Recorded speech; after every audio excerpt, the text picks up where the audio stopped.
popped up. That's awesome. Yeah, I was trying to, so that's what I was setting up as I was speaking with There we you. go. Okay, well, it looks like we are live, and that's fantastic. Very good to be here. So this is Dr. Sarah Merritt and Dr. Bolanle. Can you say your last name for us? Akinronbi. Akinronbi. I've just been calling her Dr. Bolanle because I have another friend named Bolanle, so that I know. Wow. That's awesome. Yeah. I didn't know that. Yes. Yes. So it's wonderful to have you here. I'm Sarah Merritt. I'm a physician with a pain management practice called Lifestream Health Center. We're located in Bowie, Maryland. We are making chronic pain care more caring, accessible, patient-centric, and evidence-based. These are the things that we are looking to achieve. So I am so excited to have Dr. Bolanle here with us today because we are going to talk about chronic pain and mental health in general. And I think we were just speaking before we got started that I think we both have a perspective that managing one's other conditions, Dr. Bolanle knows, of course, that I work with patients that have chronic pain. Managing one's other health conditions can really help just the chronic pain state to be managed better as well. Absolutely. So thanks for coming. Thank you. Thanks for inviting me. I'm going to put a little bio of yours here in the chat. So that'll be here for us. And then also would love to have you just kind of introduce yourself a little bit. Tell us about your journey and how you got interested in being a psychiatrist. Absolutely. Thanks, Dr. Merritt. I'm Dr. Bolanle Akinronbi, psychiatrist and founder at BrightMindsMD, New Jersey, a private, now virtual practice with 6 clinicians serving New Jersey and New York, using insurance coverage to care for a variety of psychiatric conditions. I became a psychiatrist. I almost say it's a calling, but by accident. And I came into psychiatry when I did a rotation in psychiatry and felt like it was something I could do every day because it is a field that takes advantage of my natural enjoyment and ability in connecting with people and using that connection as a basis for healing, which is kind of one of the big things I love about psychiatry. So I went back, solidified that thought, and did residency training in that program. And here we are today, still loving connecting with people and using that connection as a tool for healing. Yes.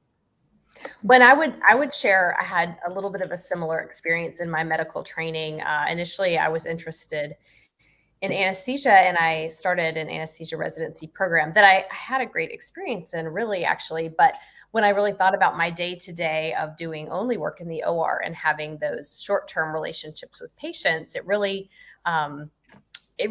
felt like not the place I wanted to be. And it led to me, in addition to having a specific mentor in pain management, those longitudinal relationships, and that knowing those patients was some of why I have pursued practicing chronic pain rather than just maybe in operating room work.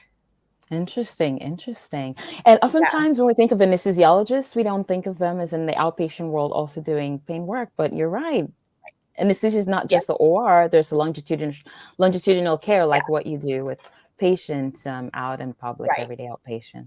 Yeah, and it's probably the less common path for an anesthesiologist, and really the anesthesiologists just have to get their fix of those longitudinal relationships in other ways with their colleagues or other people in the office rather than with the patients. This is true, but there's great need for what you do. A lot of people are in pain out there, and not a lot of ways to know how to manage it. So thank you for what you do. Yeah, thank you. Absolutely.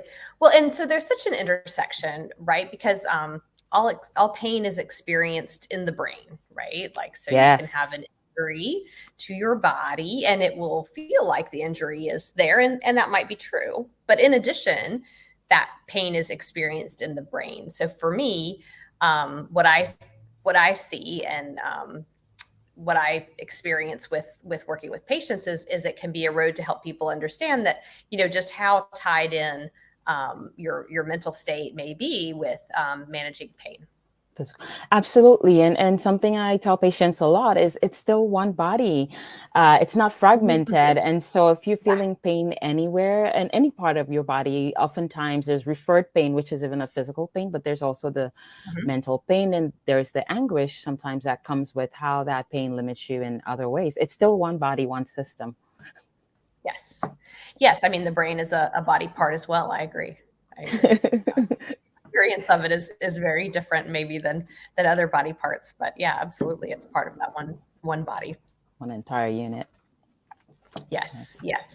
Yeah. And so there's a lot of I guess comorbidity, we would say co-occurrence of chronic pain and depression. And depression is probably something you treat really commonly in your practice.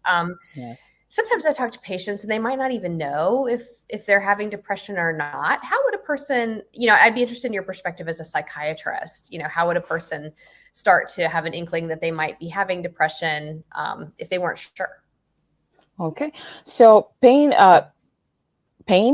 that persists, or many kinds of intense pain and depression co-occur a lot. And that is because for many people who live with pain, pain often impacts not just the feeling, the feeling of pain, but also it impacts their lives in many ways. There are changes that happen, things that people used to be able to do before that they're no longer able to do or accomplish or do to the same degree now that, they're having pain that persists. So, many times, a lot of people who have chronic pain tend to have comorbid depression. What might a person see that will tell them that they're depressed? First of all, there is initial sadness when there is a pain syndrome or something that results in pain that persists. However, when a person notices that they are perpetually in a state of sadness, even when they are not in pain, to the point that it starts to affect their functioning, the day-to-day function, their desire to do things, their ability to enjoy things they normally would enjoy. So let's say someone has chronic pain and they normally would enjoy going to the theater. And even on a day when they're not in pain, they just don't feel like going to the theater. They don't feel like spending time with friends. They don't feel like spending time with family, not just because the pain is limiting them in the moment, but because emotionally they're no longer feeling like they can enjoy it. They're not feeling motivated to do it. Maybe they're wanting to hide out.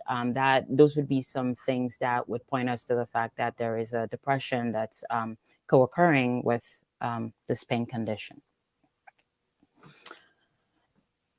Okay. Yeah, I think that is, and it's probably really quite common, it seems to me, because we know from chronic pain literature and the way I will sometimes describe what I see to patients is, you might have some underlying depression or mental health issue of some other type.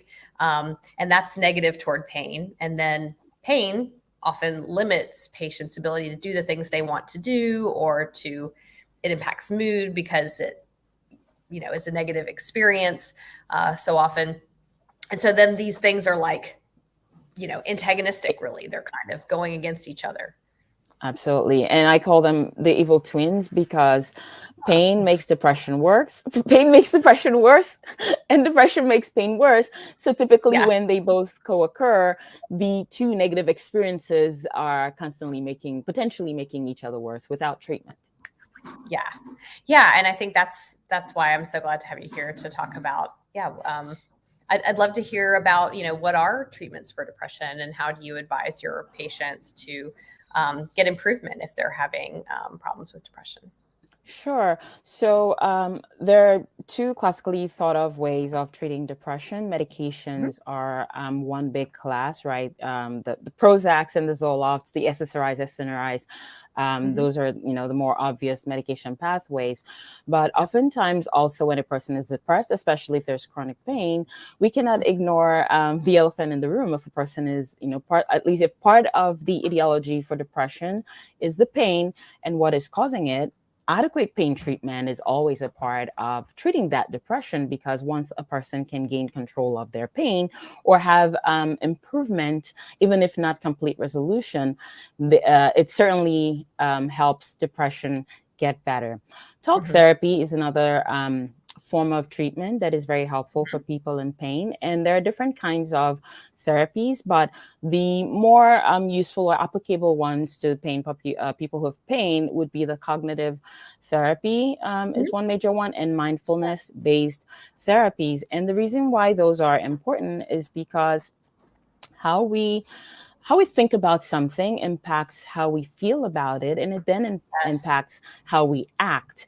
And so what cognitive therapy, specifically in mindfulness-based therapies, allows us to do is to help us create a new perspective about pain, right? Pain is typically a negative experience. Nobody Right. wants pain, but say we are in a place where we have pain, and maybe even with the best interventions, we still have residual pain, or the pain is not gone at all times and it creeps up. How do we think about it in a way that allows us to keep living life, right? And not drop out of living, because we're still here, we're still breathing. We still all deserve to be able to live, full lives and the things that we enjoy. So cognitive therapy allows us to process, first of all, towards acceptance, right? A lot of things initially when people develop chronic pain is, they go through the cycles of, and I don't know if it's taught that way in the pain world, but we all, it's we mourn the loss of what was. The physical health, absolutely. the non-pain self. It's a big loss, losing. Especially if somebody has an acute injury. This is what we see a lot, is that there's like a moment, and even if for a degenerative condition where something comes on slowly, there's a loss there too. But it's particularly problematic in people who have an injury.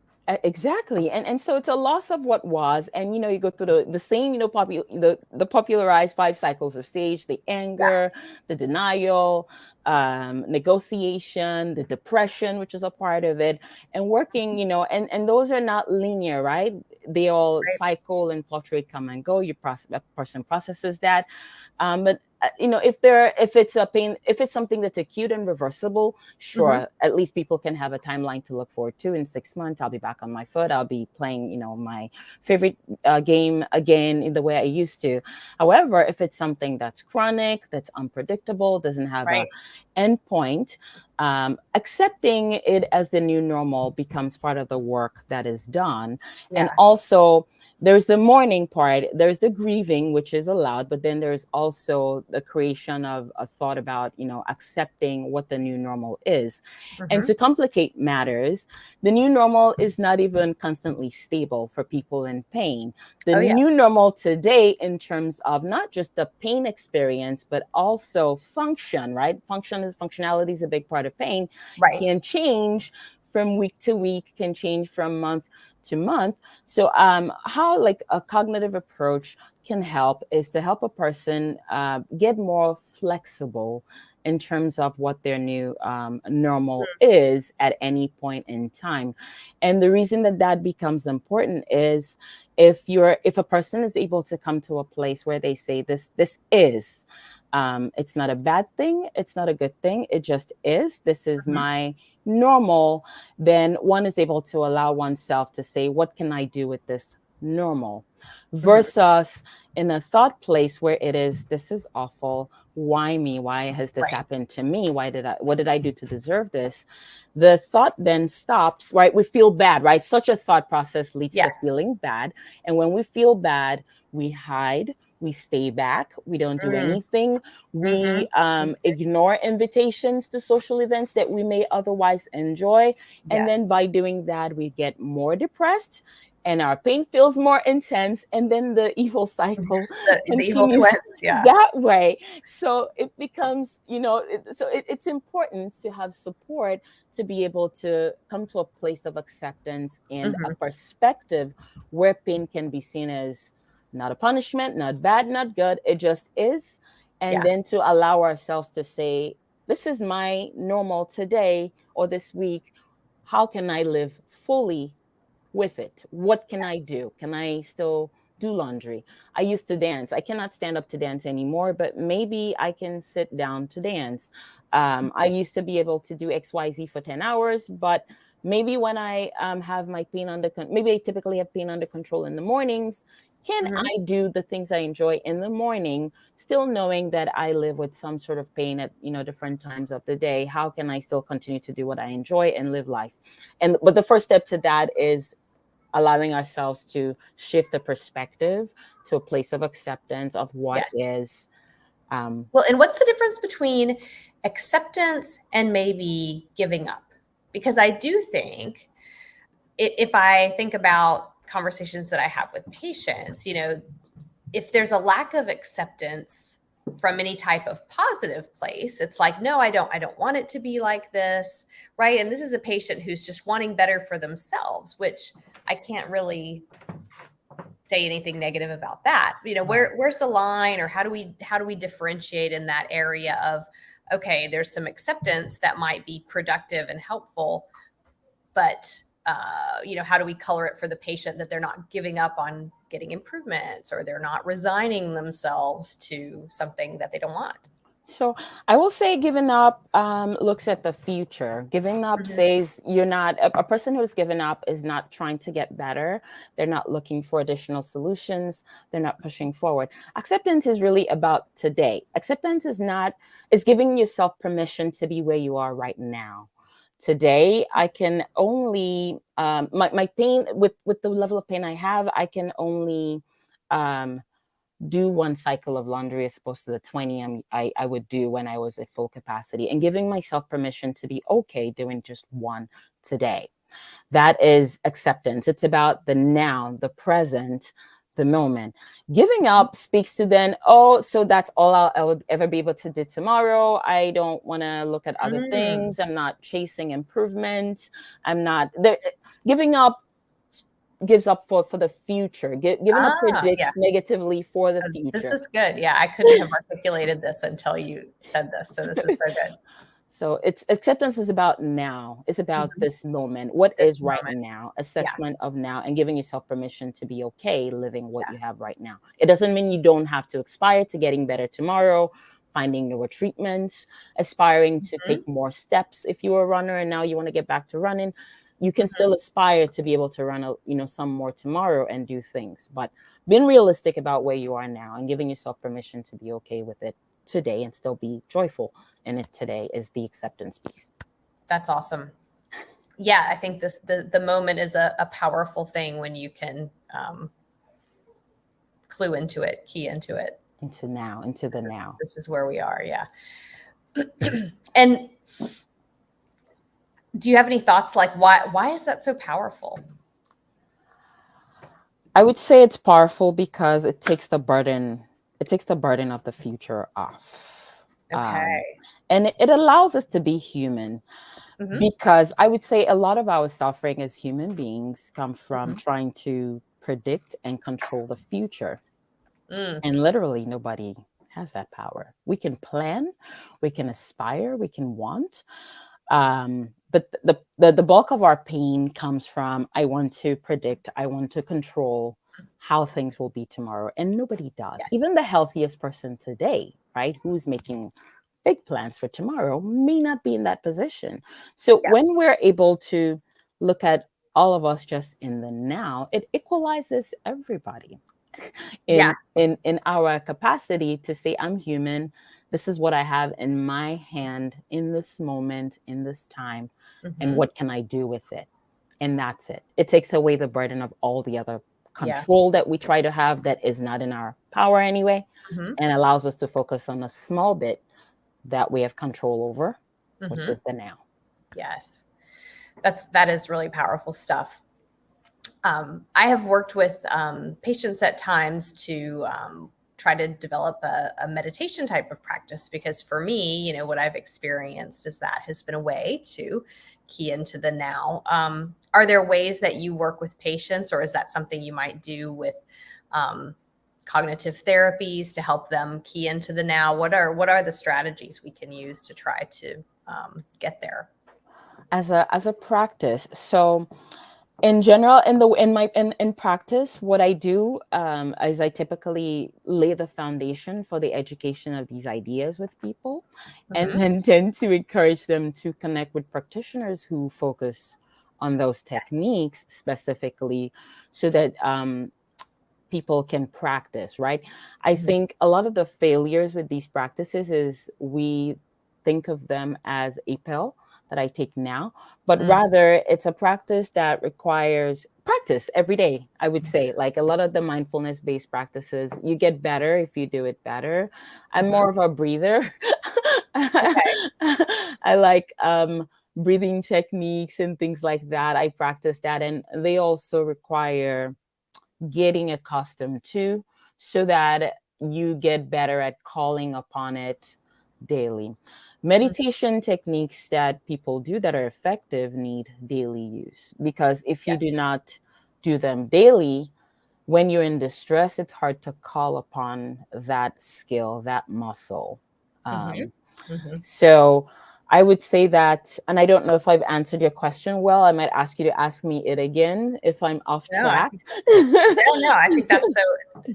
I just want to have an interesting discussion, because I'm interested in how we do work with patients to key into the now and get that insight and bring them back. Yeah. So I would say that what I would teach, or what I might typically teach people, is to, when they feel distress, or when they feel overwhelmed, or they feel intense pain, sometimes to ask a question like, what is in my control now?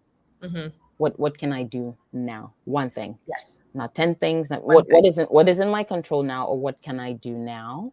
What is in the moment? And that often at least helps to shave off a lot of the burdens involved in the planning and panic that happens when people try to think super far ahead about what can and can't be done. So I would say that that's one thing. I like grounding techniques as well. Silly woo, but works.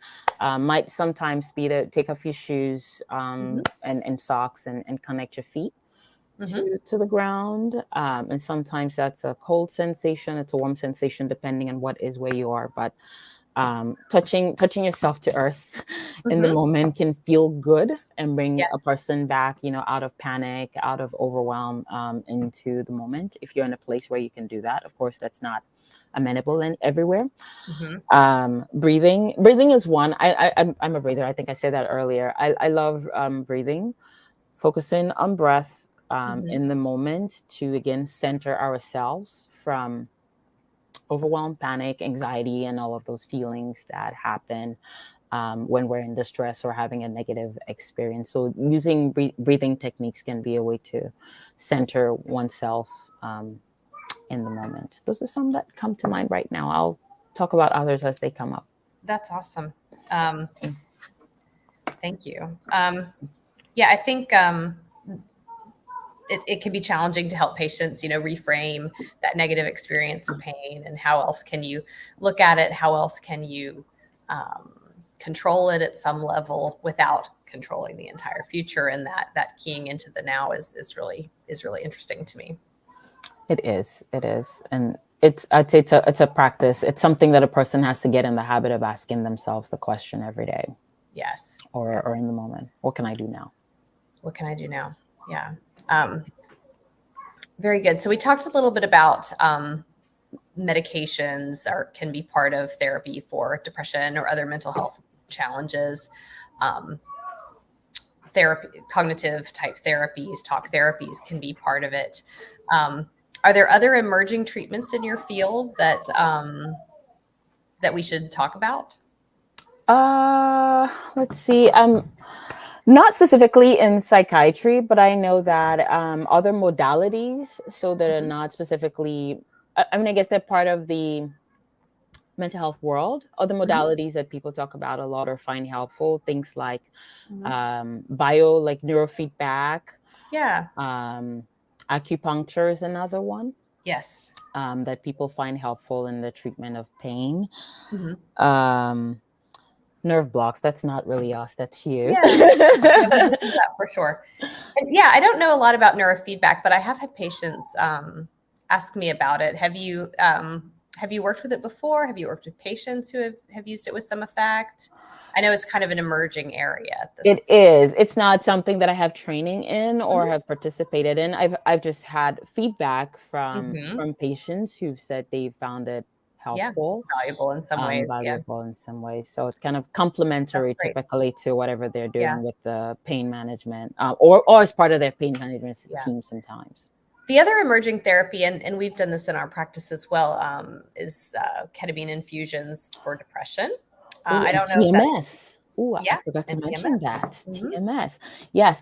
I, in fact, had a conversation with a doctor who offers TMS for pain, and she was, the data is not fully out there yet, but they're making observations that some people with really chronic pain have found TMS helpful for some of their pain and depression as well. It's new and emerging, but an option for people to consider. Oh my God. Which I think is just great. I mean, that there's like different options. And so in addition to what we can do in the now, what is in the future? Well, what's coming up? We shall see. Yeah, absolutely. But people, and I think it should be reassuring to people who suffer from chronic pain to know that there are people who are actively thinking about solutions to give hope, to give relief, to restore function, and things like that. But yeah, you're right. Thank you. I forgot about that. TMS and ketamine are modalities that are being talked about, and data is being gathered on for pain. And are there specific dietary interventions that are recommended for help with mental health, or maybe specific dietary interventions for specific issues? I just wonder, there are things out there in the lay press, but I just don't know how much science is behind them. I think there's a lot of interest, certainly. Right. I would say more definitely on the supplement end of things in terms of nutritional supplements. We know at least the omega, I would say like the top one that always comes to mind for mood, particularly would be for actually a lot of conditions in psychiatry, we like omega is kind of like our one, omega fish oil, fatty acids, omega-3 is helpful. It's not harmful and possibly helpful add on for many of the mood conditions. For depression specifically, I think there's talks, C.M.O, I don't know if I'm saying it correctly or if that's how people say it, but C.M.O is another supplement or, I guess nutritional that people have found useful. L-tryptophan, I think, is another. They're not pain specific, but they're helpful for mood, and people find them helpful. Some of them are like I think tryptophan, maybe precursors and pathways of and serotonin pathways. Magnesium for people who suffer anxiety together with pain, for example. I know that magnesium is data backed now at this point as a supplement. Yeah, it has some good data in anxiety and sleep. A lot of people with pain have trouble with sleep as well. So because I know that my patients who have pain that I'm thinking of, one of the big complaints in addition to the pain is the sleep portion of it, sometimes due to being depressed, sometimes due to being anxious, but sometimes also just due to having pain. So magnesium, and that might be an evil twin category as well, where the bad sleep is bad for the pain is bad for sleep. Yes, and they bounce back and forth back with each other. Yes. So magnesium, I think, would be another one that is used and helpful. Melatonin for sleep, is very common as well. Yes.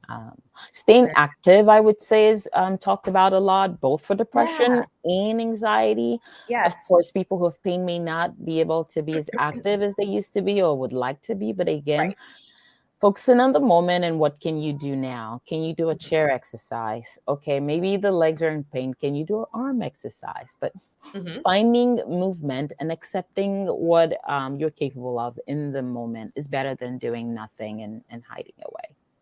Yeah, I think that's great. Yeah, I think I've seen that with some of my patients who where walking, for instance, if they're able to walk, or even if they are able to walk a distance and take a break, where either amplifying a walking routine if they've already got one, or starting a walking routine has been just so impactful for several of the people that I've worked closely with.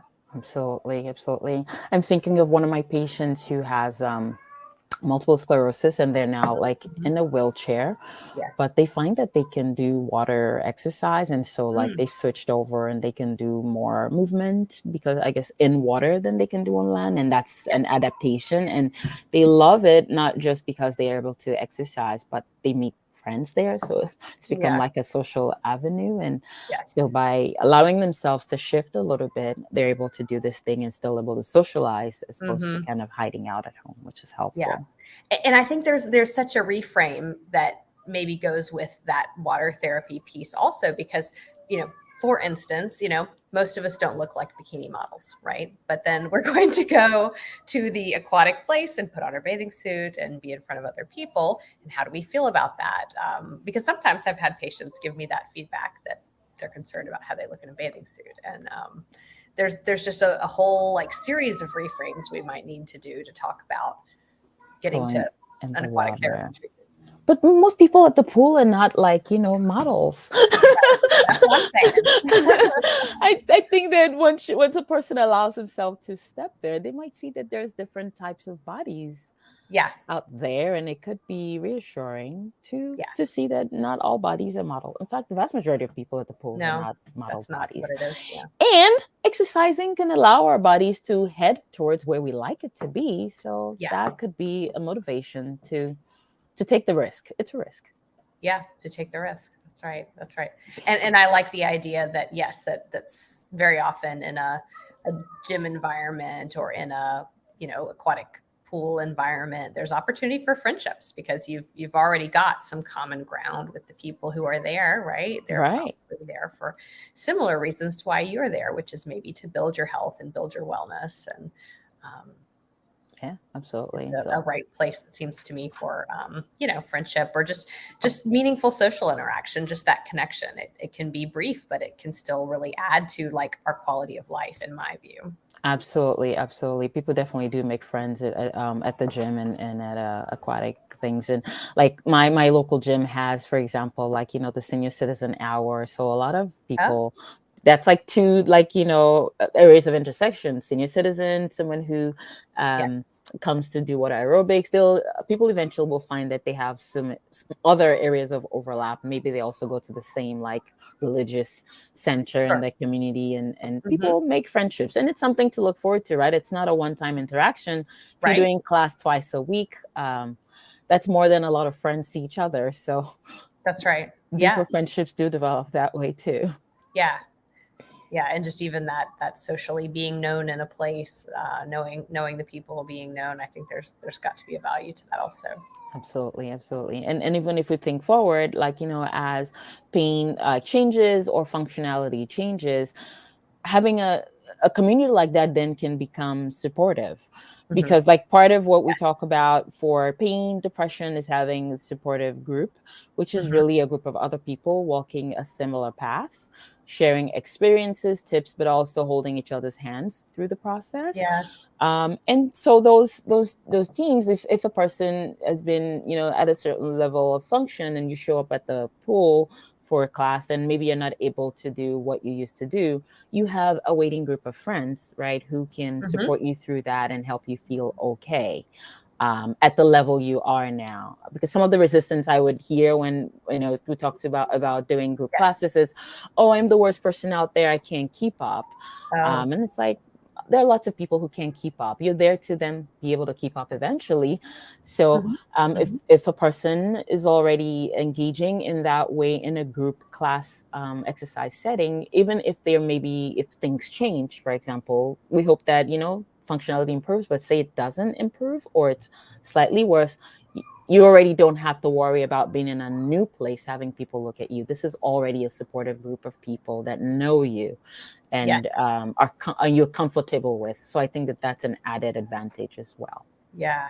And it just takes me back to what you said earlier. Acceptance is giving permission to be where you are right now. Right now. Right In now. that group of people, to find acceptance of yourself, and hopefully in productive relationships with other people that are Absolutely. accepting Absolutely. also. Absolutely. And the acceptance philosophy is so applicable in many areas, aspects of our lives, as well, as we start to pull it into where we are, what we're doing, our emotion, how we feel. It's just giving ourselves permission for Yeah. And it doesn't mean our whole life is perfect. Right. No. No, it just means that we're in a place of acceptance. Yes. Dr. Bolanle Akinronbi, thank you so much for being here. This is a beautiful conversation, and I'd love to have it again because I feel like we should go do some aquatic therapy together now. Yes. Into that completely. I appreciate you being here and bringing yourself. And I'm going to put Dr. Bolanle's links here in the chat again, BrightMindsMD. And she is, Dr. Bolanle is doing telemedicine consults, particularly in New York and New Jersey. And we're so glad that you could be with us today. Thank you. This was a very fun conversation. Oh, I'm so glad. Yeah, me too. Thank you. Thank you. All right. Take care. Take care. Have a good